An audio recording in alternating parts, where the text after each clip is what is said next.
Ross, North Dakota is right in the middle of the state, on the northwestern quadrant of the state. It's a small community.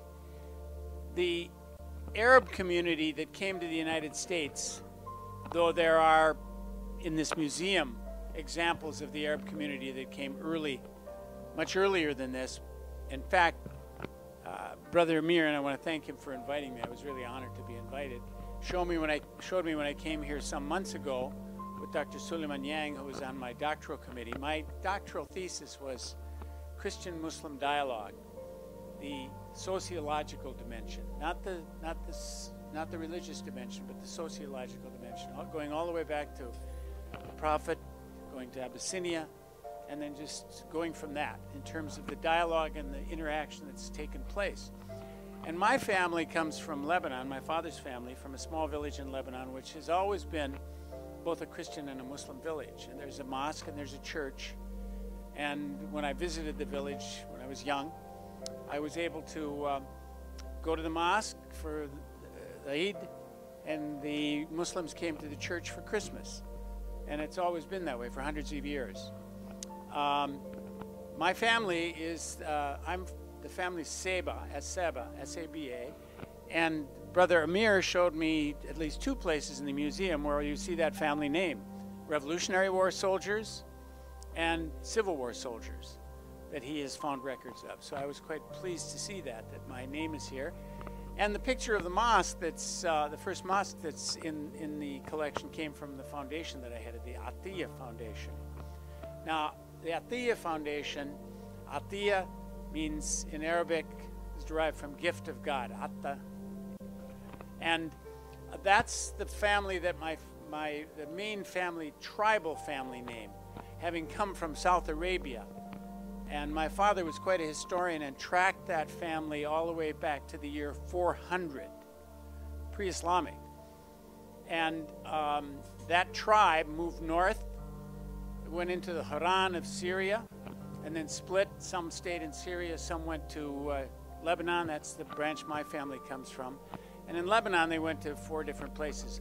My family was Christian, but the Atiyahs that stayed in Arabia were Muslim. And then later, a branch of my family converted to Islam in Lebanon. So the mayor of one of the villages, Kana, in Lebanon, is Ali Atiyah. He's a fairly close relative of ours, whereas our family was Christian. So it's always been a mix. And I am, my father, who grew up in that village, always had on the mantle of our fireplace a Quran and a Bible.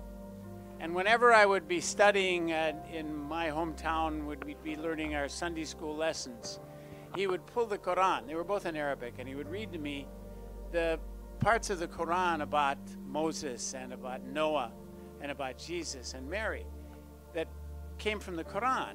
And he always said, you see, it was told from 2 different perspectives, sometimes slightly different. But you see, it's the same story. And it teaches, in some cases, exactly the same lesson, in some cases, a bit of a different lesson. And there's, by the way, a beautiful book done by a scholar at Rhodes University in Memphis, Tennessee, where I lived for a number of years, John Kaltner. What Ishmael teaches Isaac is the name of the book. And that book puts together those verses and those parts of the Quran and the Bible to say what we have to learn from each other so much about the same thing. Not even about just, the difference, but about the very same prophets and the very same stories that come from our scriptures that teach us lessons. So I grew up that way. I frankly didn't know, because this particular community in Ross, North Dakota, my father used to take me there, and I didn't know there was a difference of the Arabs in North Dakota as I was growing up. They all spoke Arabic. I didn't know there was a difference between the Christians and the Muslims. They were just all friends and warm to each other. And later learned even about the difference of the Christians, from the Maronites to the Orthodox, and then from the Shias to the Sunnis. Didn't know any of that as I was growing up. They were just all Arabs and friendly and warm and spoke the same language and had the same traditions. And when you come as a Christian Arab, coming from the Middle East, where 90% of Muslims, or of Arabs, are Muslims, maybe 10% Christians overall. Christians are Muslim in culture. If they're not Muslim in religion, they're Muslim in culture. They don't eat pork. They, have fasting things that are much more like the Muslim fasting, and it's a part of the culture rather than necessarily the religion. But then you find the commonality of the religions also, with the nature of the sharing in these villages where they're both mosques and churches and have been for a long time. The people that immigrated to the Dakotas came to the Dakotas. The gentleman from the Saudi television said, gee, one of my favorite movies is Fargo, which is in North Dakota. But so how did Muslims get to the Dakotas? By the time they immigrated, and the largest immigration was in the late 1800s, it was the end of the Ottoman Empire. And the Turks, who were actually, if you can say colonialists are okay, they were one of the better colonial powers for many hundreds of years, until the end of the Ottoman Empire, where they started making it very difficult. And probably more difficult for Christians, but not exclusively, in terms of conscripting them into the army and actually doing what somebody of you have referred to here, and that's the divide and conquer kind of program. To separate the Arabs of Lebanon and Syria, you started playing Muslim-Christian games, which did not exist historically. Historically, going all the way back to the time of the Prophet, the relationships were quite good and relatively harmonious. But it was the European powers and the Turks that set up the little game of the enemy of my enemy is my friend, etc., etc. But the overwhelming majority of people that came to the Dakotas, and the reason they came to the Dakotas, it was the last of the homestead land. Here, people that were farming on 1 or 2 or 5 acres of land in the rocky land of the Levant, of the so-called Levant, of Lebanon and Syria and Palestine, were told that they could now have 160 acres of land free for coming there, prairie land that had never been farmed, with no rocks and flat, cold, but incredible growth process in the spring. And they could get it free by just living on it for 5 years. So they began to come. And they were the last of the homestead lands, the Homestead Act of the 1860s. The land further east and further west or particularly further east, was taken up as far as we know. Now, it doesn't look much like a classical mosque, but it was this group of Syrian Muslims from the Bakab Syria of Lebanon that built this, and it was probably the first building built exclusively as a mosque. And they would go to services there. I worked very hard to try to preserve this building as being of the great historical significance to this country, to the United States, the very first mosque. And unfortunately, I tried to get the state to preserve it because the Muslim community had dissipated. It wasn't being taken care of very well. They weren't even having services there anymore. And one of the Muslim farmers that lived next to it decided on his own, to the consternation of the rest of the Muslim community that was left, that it was an eyesore, and he bulldozed it down one day. However, and again in the presentation I had, there was pictures of the current mosque that was built. I think I have there's in the same place that original mosque was, they built a very small, more of a memorial mosque building than an actual mosque building, but that's much more typical of what we think of as a mosque. And that's the Mosque of the Prairies, and it's a fascinating place to go to. You drive and drive and drive, and then you see it.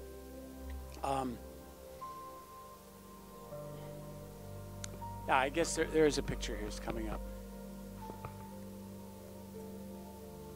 That's it.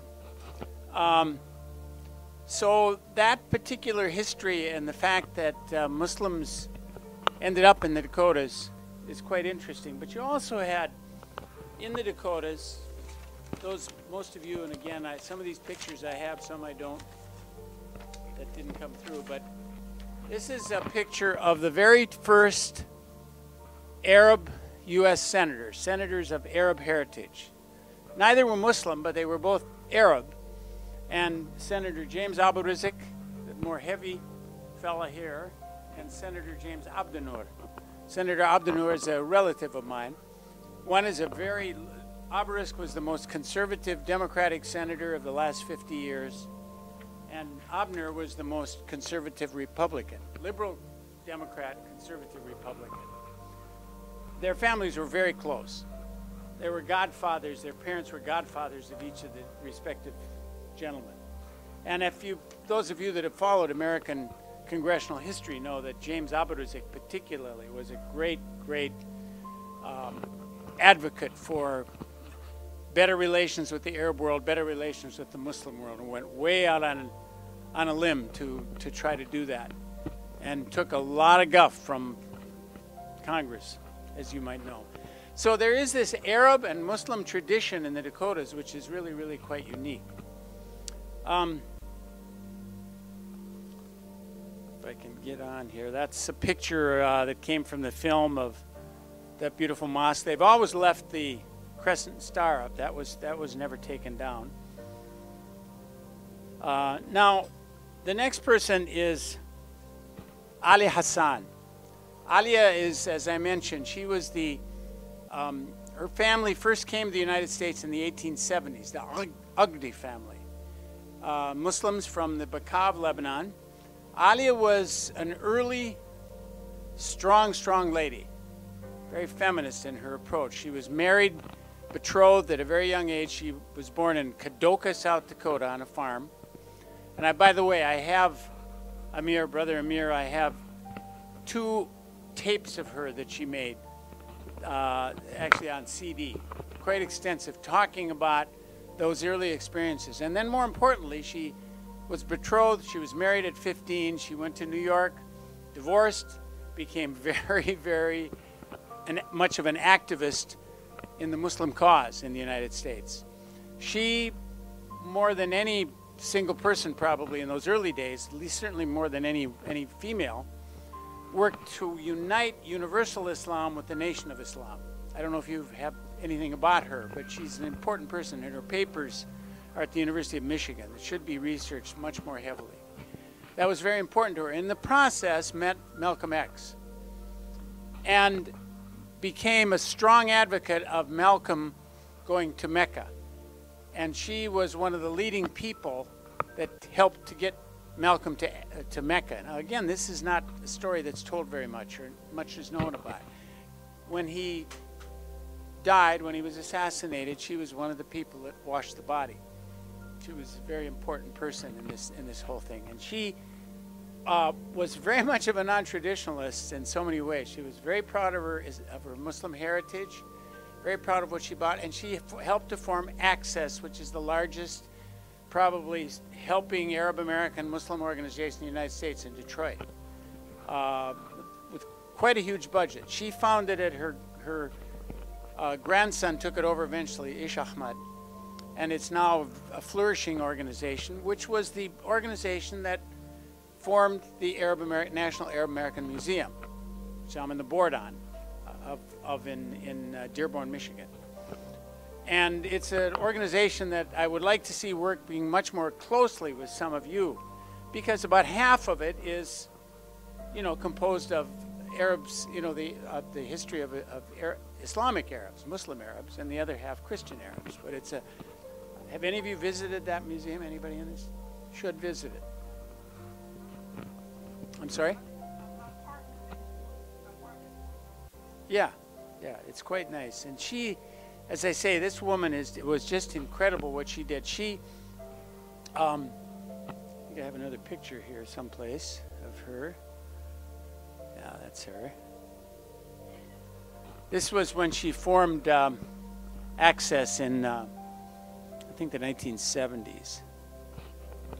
And some of the people that she formed Access with. But as you can see, she was born in 1910, but she was quite modern in her outlook and what she did. She did some tremendous things, originally from South Dakota, and from a family that's still in South Dakota. That's part of, and it's so interesting to talk to the very few people that are left from the early days of the Muslim school. The imam used to come perform the marriages. They had an imam there way back when.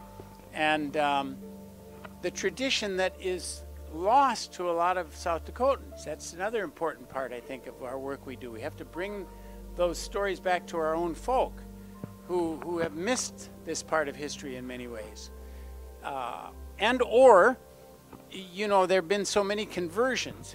One of the funny things is a lot of the families converted to Christianity in the Dakotas because there were so few left, and they just didn't have the resources to have their own services, their own imam, etc. So there's a family called the Muhammad family from South Dakota that converted to Christianity, but they kept the name Muhammad. And there's one young lady that I know whose name is Christy Muhammad. She's blonde and blue-eyed and Christian, and she's not married, so I can imagine, she's told me every time she gets on an airplane, here's this blonde, blue-eyed woman with the last name Muhammad, and the first question is, you're married to somebody named Muhammad? No, I'm single. So, ma'am, would you mind standing over here?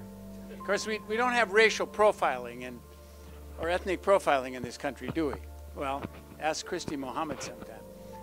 So you have things like that. Also, I don't know if many of you remember, the stories that come out about, you know, every time there's a killing in a mall or a school, immediately, of course, all of us of Arab and Muslim heritage right away say, oh, please let it not be an Arab or Muslim.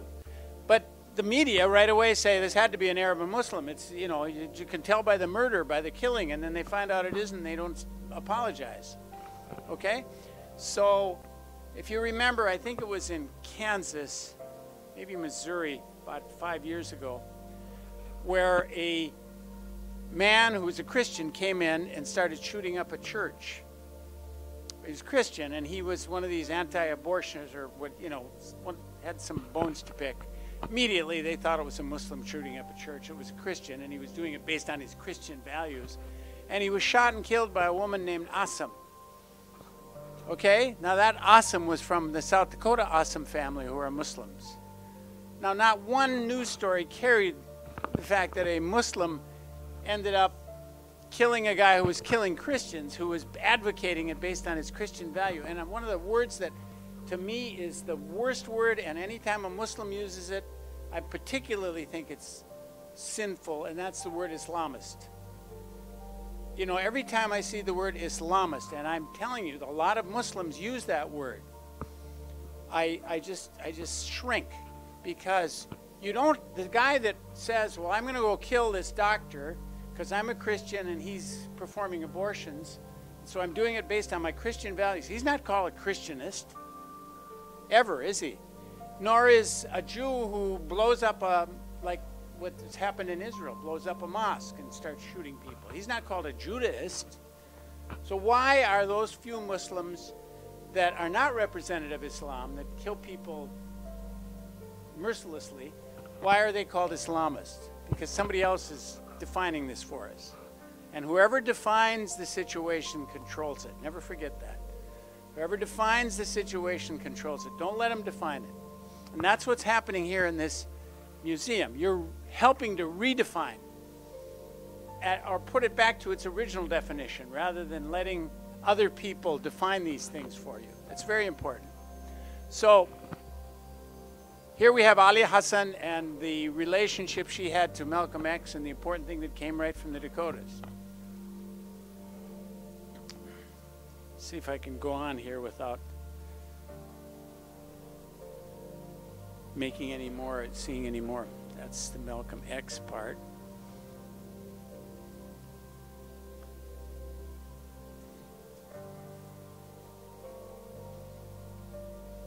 Okay, now let's talk a little bit about a third component that's pretty fascinating.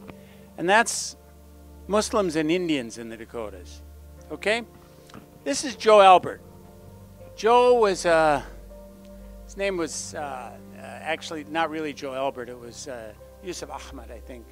And Joe was, I ran for the United States Senate in North Dakota in 1980.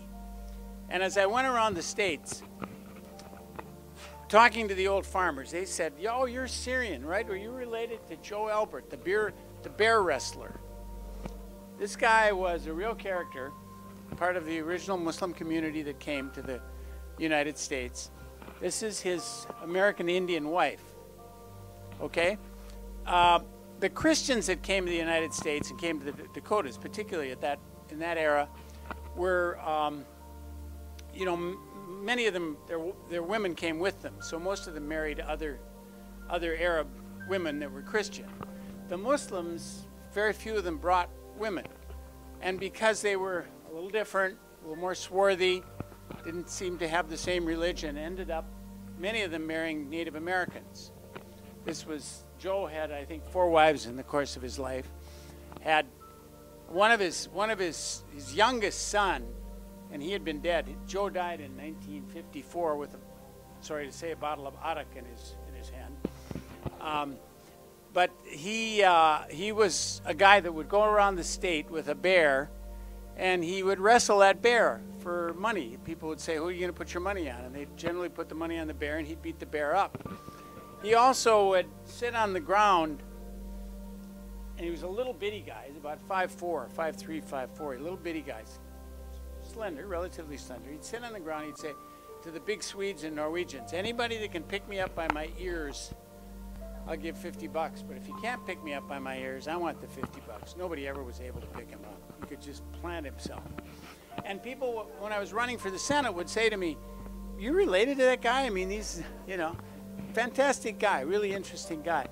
But his youngest son, I met and said, "Now, you're the youngest son." He had like something like 18 kids from 4 wives. They said, you know, how old was your dad when you were born? He says, "Oh, you mean the old man?" "Yeah." Let's see, he was 80. So he was a very virile guy, character that everybody loved. My dad, I actually met him when I was a little kid. I kind of have this vision of remembering this guy with a bear, and it was just the craziest thing. But a really important part of the Dakota history. In any case, many of the descendants of the Arab Muslims that settled in North Dakota. Okay, well, this will give you a little bit of idea of where they came from. This is Lebanon, Beirut, Damascus here. And this area is where the majority of them came from. My father's village is Ain Arab. Ain Arab was half Christian and half Muslim. Most of the rest of the villages here in this area are mostly Muslim. But this little area is where most of these Dakota folks came from. Now, where did they settle? Oh, and they brought their pictures. This is great. I'll show you later the person that I think is the first Muslim legislator in the United States. And I asked Brother Amir if he could verify that. You told me that somebody from North Dakota or from North Carolina, probably the mid-70s.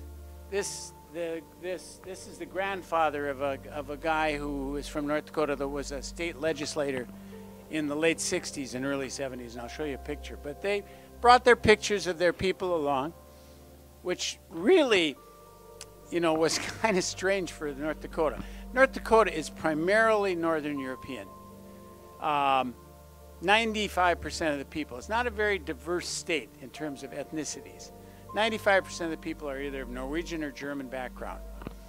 So they have a lot in common. Their languages aren't that different, not that different from English. And along comes the Arabs, and particularly the Arab Muslims, who brought in a culture very, very different, except they were the link between these groups. In other words, the Germans didn't talk with the Norwegians, the Irish didn't talk with the Germans, but the Arabs were peddlers. This particular book that I told you about is just an incredible book, and it's titled Syrian Lebanese in North Dakota, prairie peddlers, because they discovered very early, and those of you that have seen the movie Oklahoma, the character that Eddie Albert plays, the merchant that goes around, they actually make him a Persian. I don't know why they didn't make him an Arab. There were very few Persians, but it was pretty much Arabs that were the peddlers, including the Arab women who used to ford rivers and all kinds of things. When they found out, well, they can make money just as much as the men can, so let's let them go out and peddle to the women. And that peddling tradition really didn't exist where they came from. They were farmers, most of them. And simple people, but a high percentage became peddlers for a couple of reasons. One, they were honest, they were very honest, and the people liked their honesty. They didn't cheat people, number one. They sold things from the Holy Land, things from the Middle East, and carried messages around from village to village. This is before there were telephones and radios and all that stuff, and they just carried the stories of what was going on. Plus, they didn't need to know much English. They could, this kind of stuff. And they, instead of the tradition that the Europeans came from, where they worked as laborers and worked to get a monthly salary and they were paid at the end of the month, the Arabs and the Muslims started, they could go out and they could sell something today and have the money in their pocket. They liked that. They did very well.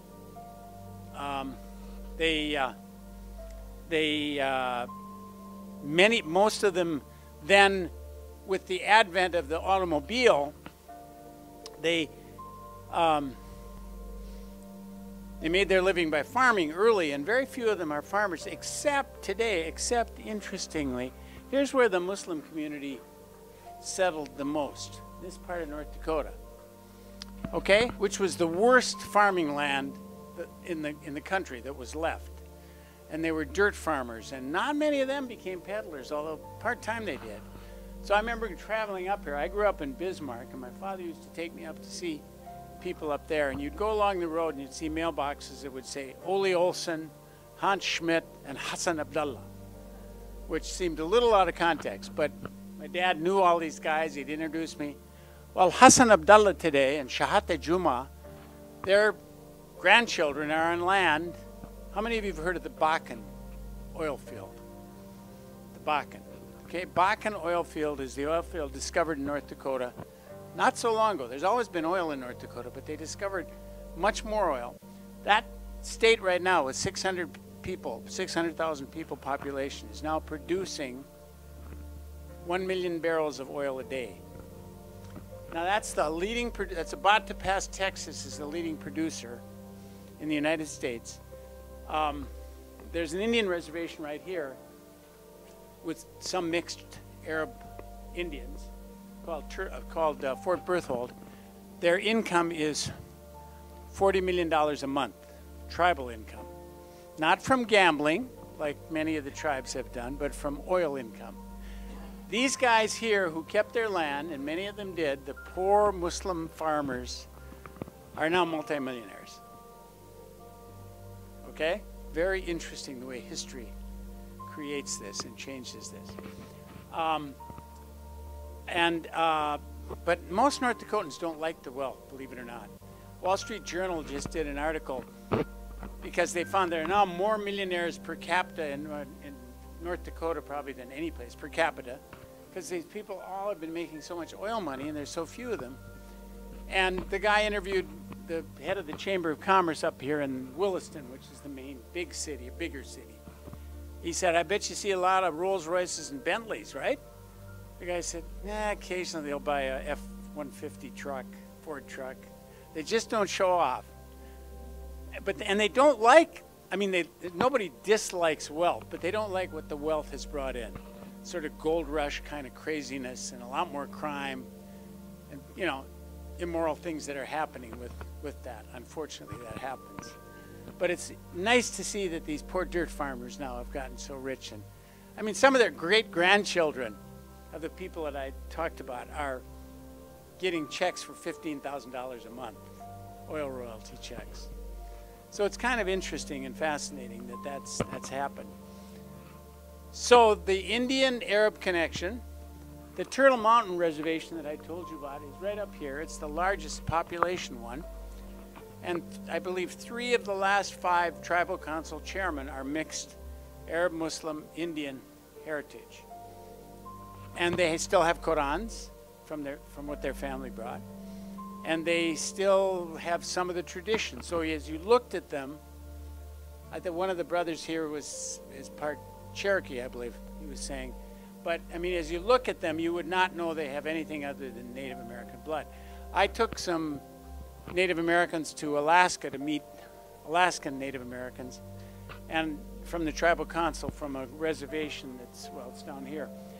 And,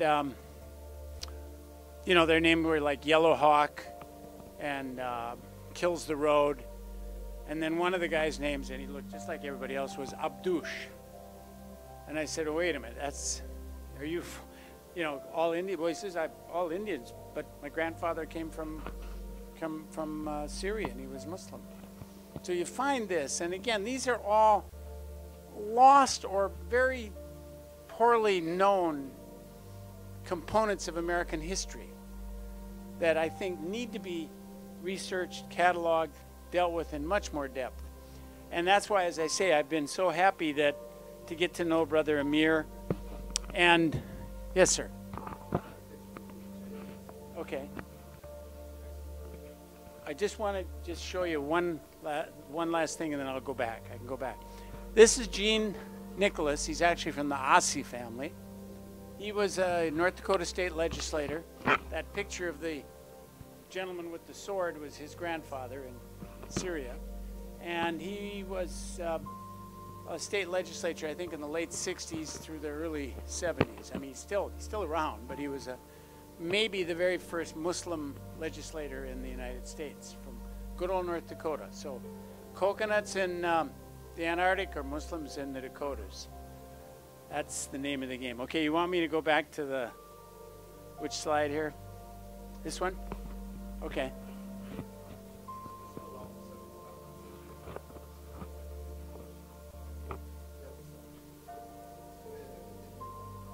Oh, yeah.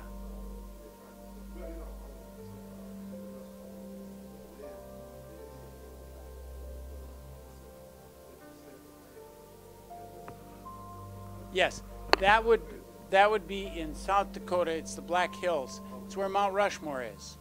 It was and still is very sacred land. Now, the U.S. government has actually offered a settlement with the Dakota Indians, which is the tribe that are mainly, almost all the Native Americans in South Dakota are Dakota. What we call Sioux, but Sioux means enemy in their own language, or in French.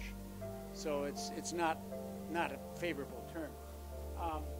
Here there are 2 reservations, 3 actually, that are Dakota. But this one's Ojibwa and this one's Mandan, Hidatsa, and Arikara. And most of the land, other than the Black Hills in South Dakota, was not their original land. They were pushed off into that land. They lost their original lands. And the treaties that were developed with the Native Americans, you know, were said that they would have their lands in perpetuity, and they would have their health care taken care of in perpetuity. And you have people in these states that are running the states saying, oh, these darn Indians think they deserve a check every month, and they're lazy, and I mean all this racist, terrible stuff that, you know, you hear, and we've taken their land away from them. And they didn't put the same kind of boundaries on their land that the white people did, you know? The land was for mankind. It wasn't for put your fence up here and somebody else can't go on it. It was for everybody. Yeah, it's pretty sad. Well, that's pretty much my presentation, but I'll certainly answer any questions or respond to any thoughts that all of you have. But again, I greatly appreciative of the invitation, of the chance. And Dr. Yang, who I've known for 35 years, and I was fortunate enough to have him on my doctoral committee when I did the Christian-Muslim dialogue thing. And what a wonderful, wonderful human being that has taught so many people so much, including me. Yeah, you had a question back there in the back.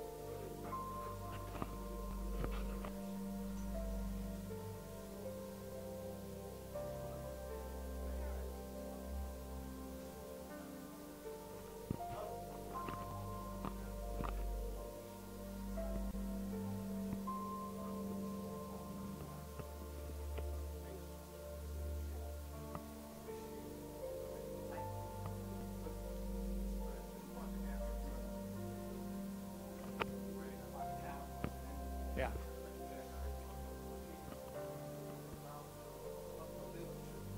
Yeah.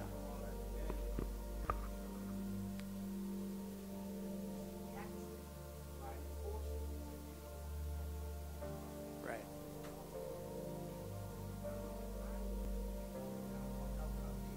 Yeah. We know so little. I mean, so this book is wonderful, and there's just great stuff in this book. There's a whole section on the Muslims, you know, the Muslim immigrants. But generally speaking, we know so little. There's so much more research to do. It's just such an ignored part of history, and I hope that some of our younger researchers will go and pursue this, because it's really critical. I might say also, how many of you know the name Arabelle Thompson? Arabelle Thompson is in the North Dakota Hall of Fame. She was the first editor of Ebony magazine. It's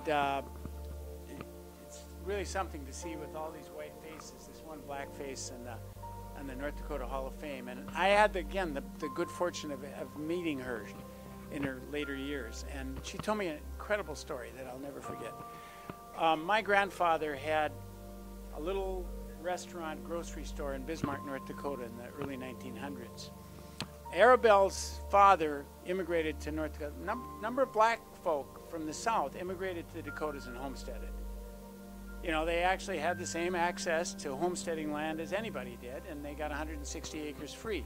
And her father had homesteaded. I think he came from Kansas. And he may have been one of the Buffalo Soldiers from that era, because there were quite a number also, not a huge number, but there were a number of Buffalo Soldiers that settled in North Dakota. So there's an interesting African-American history, and I haven't really found a tie between that African-American history and the Muslim history in the Dakotas, but there probably are things that one would find if they really do some deep research.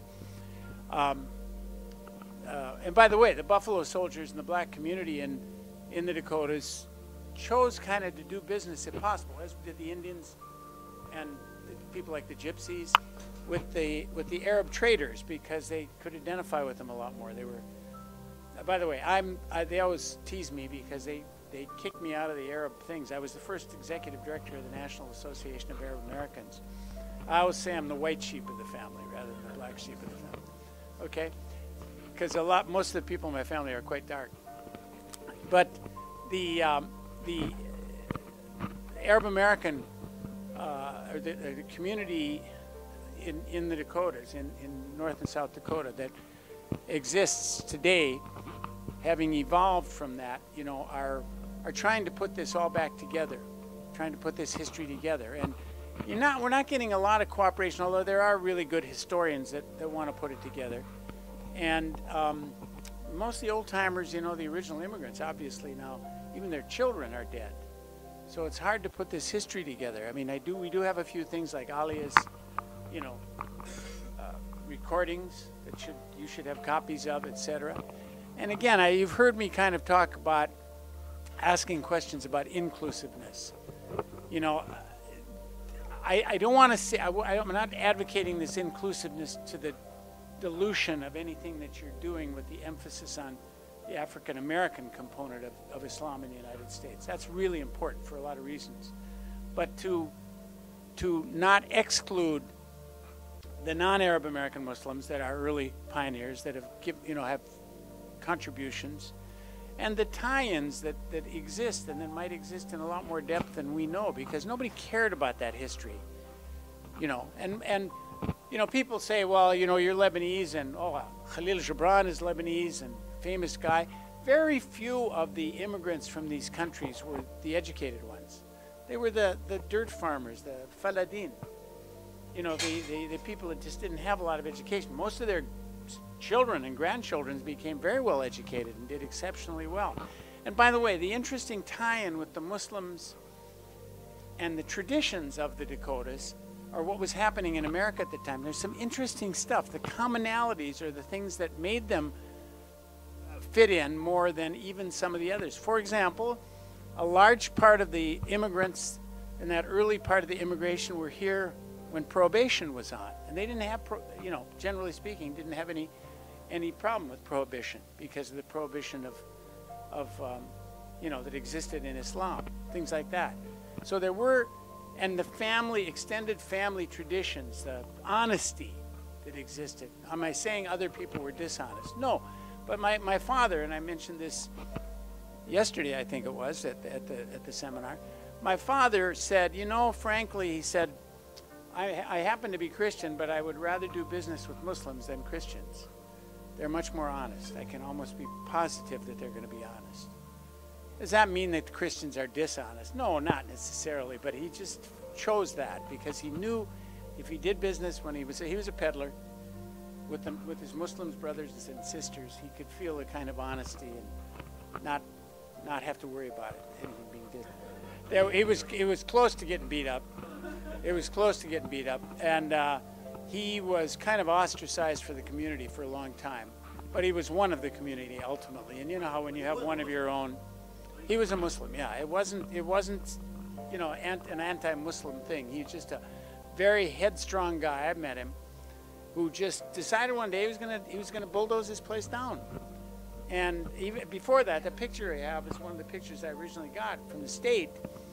I pleaded with him. I said, "This is the first masjid in America, in North America, probably, and please do something to at least preserve it as a historical place. If there isn't a big enough community to support it as a masjid per se, do something to preserve it for historical purposes because it's really significant." But no, it's common land. Yeah, there's a cemetery there, and the cemetery is still there. You saw the fence post. That cemetery is still there, and so it was always, you know, common land given originally by one of the Muslim, Syrian Muslim farmers that had land in that area. And the videos are really quite interesting as people travel across the prairies and, you know, go to where the original mosque was and see the one that's been put up now. Sure.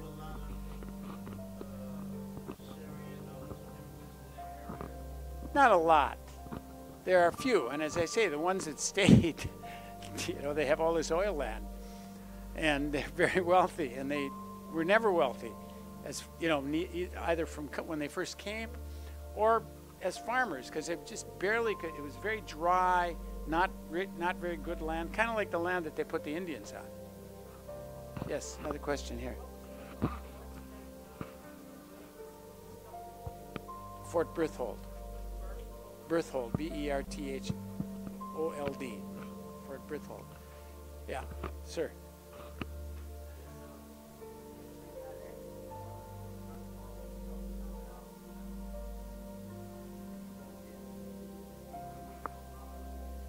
Yeah.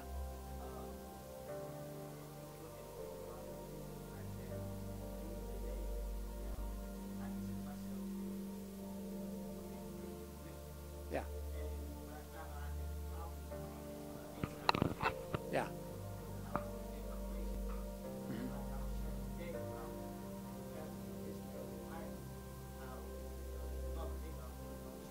Right. Yeah. Right. Right. Right. Mm-hmm.